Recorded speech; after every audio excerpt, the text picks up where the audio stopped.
അപ്പം 3 ദിനങ്ങളായി ഇപ്പോൾ പുരോഗമിച്ചുകൊണ്ടിരിക്കുകയാണ്. എന്താണ് ഒരു തൃശ്ശൂർ പൂരത്തിന് സമാനമായ രീതിയിൽ മാമാങ്കം കലാപുരം നടക്കുന്നു എന്നാണ് ഇവിടെ എത്തുന്ന ഓരോരുത്തരും പറയുന്നത്. എന്താണ് സംഘാടക സമിതി ചെയർമാൻ എന്ന നിലയിൽ എങ്ങനെയാണ് ഈ ഇത്തവണത്തെ മേളയെ കാണുന്നത്? പ്രോഗ്രാം കമ്മിറ്റിയുടെ ചെയർമാനാണ്. ആദ്യ ദിവസം ഉണ്ടായ ചെറിയ ചില പ്രശ്നങ്ങൾ ഒഴികെ വളരെ കൃത്യമായി ഈ കലാമത്സരങ്ങൾ സംഘടിപ്പിക്കാൻ സംഘാടക സമിതിക്കായിട്ടുണ്ട്. വലിയ തോതിൽ വിദ്യാർത്ഥികളുടെയും ബഹുജനങ്ങളുടെയും പിന്തുണയുണ്ടായിട്ടുണ്ട് എന്നാണ് എൻ്റെ ഒരു വിലയിരുത്തൽ. തൃശ്ശൂർ 8 വർഷം മുമ്പ് വന്ന ഒരു കലാമേളയും നല്ല രീതിയിൽ സംഘടിപ്പിക്കാൻ നമുക്ക് കഴിഞ്ഞു. ഈ തവണത്തെ കലാമേളയും 3 ദിവസം പിന്നിട്ട് 2 ദിവസം കൂടി വലിയ ജനപങ്കാളിത്തോടുകൂടി നമുക്ക് നടത്തി മുന്നോട്ട് പോകാനാവും. നാടിനെ ആകെ ആകർഷിക്കാൻ കഴിയുന്ന ഒരു മേളയായി ഇത് മാറ്റാൻ കഴിഞ്ഞു, കലോത്സവമായി മാറ്റാൻ കഴിഞ്ഞു. തോന്നണില്ല. അത് ഒരു മുൻകൂർ ജാമ്യം എടുക്കലാണ്. യാതൊരു കാരണവശാലും തോന്നില്ല.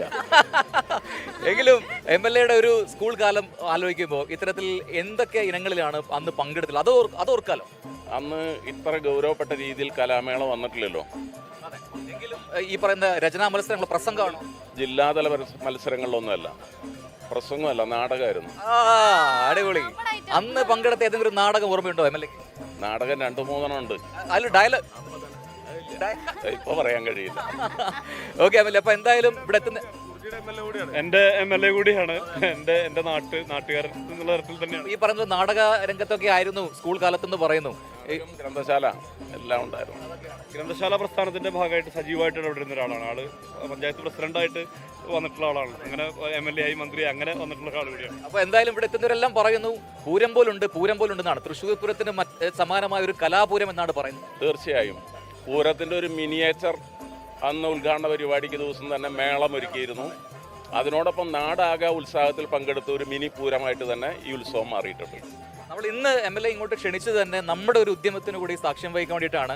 നമ്മുടെ ഒരു സ്പെഷ്യൽ ആയിട്ട് നമ്മുടെ ഇവിടെ ഇത്തവണ വിന്നർ ആവാൻ പോകുന്ന ജില്ലയ്ക്ക് നമ്മളൊരു സ്പെഷ്യൽ കാര്യം നൽകുന്നുണ്ട്. അത് MLA അനാവരണം ചെയ്യണം എന്നാണ് നമ്മുടെ ഒരു ആഗ്രഹം, സംഘാടക സമിതി ചെയർമാൻ എന്ന നിലയിൽ കൂടി. അപ്പൊ നമുക്ക് ആ ഉദ്യമത്തിലേക്ക് ഒന്ന് കടന്നാലോ?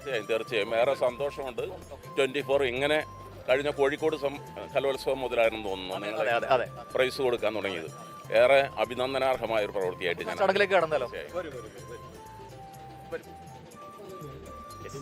അതെ.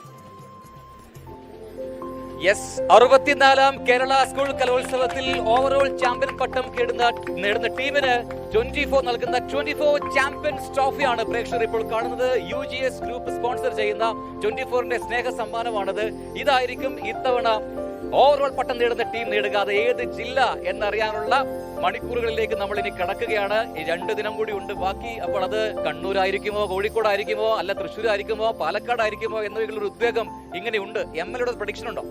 ഒന്നുമില്ല. കാരണം ഏത് ടീമായാലും എല്ലാ ജില്ലകളിൽ നിന്നും നല്ല പോലെ പരിശ്രമം നടത്തിയിട്ടുണ്ട്. അതിലേറ്റവും കൂടുതൽ മികവ് കാണിച്ചവർ മറ്റുള്ളവർ നിരാശപ്പെടേണ്ട കാര്യമൊന്നുമില്ല. എല്ലാവരുടെയും നല്ല മത്സരമായിട്ടാണ് ഞാൻ അതിനെ കാണുന്നത്. അതാണ് MLA പറയുന്നത്, ആരോഗ്യകരമായ മത്സരം. ഈ ട്രോഫിക്കൊപ്പം നമ്മൾ ഇതിന് അർഹരായവർക്ക് 10,000 രൂപയുടെ ക്യാഷ് പ്രൈസും 24 കൊടുക്കുന്നുണ്ട് നമ്മൾ പറയാണ്. അപ്പൊ കുട്ടികൾക്ക് വേണ്ടിയിട്ടുള്ള എല്ലാ സപ്പോർട്ടും 24ന്റെ ഭാഗത്ത് നിന്നുണ്ട്. അപ്പൊ എല്ലാവരും ഊർജ്ജസ്വലരായിട്ട് നമ്മൾ ആക്റ്റീവായിട്ട് മത്സരത്തിന് വേണ്ടിയിട്ട് ഇങ്ങനെ സൂപ്പറായിട്ട് നിൽക്കുക. അത്രേ നമുക്ക് പറയാനുള്ളൂ അല്ലേ?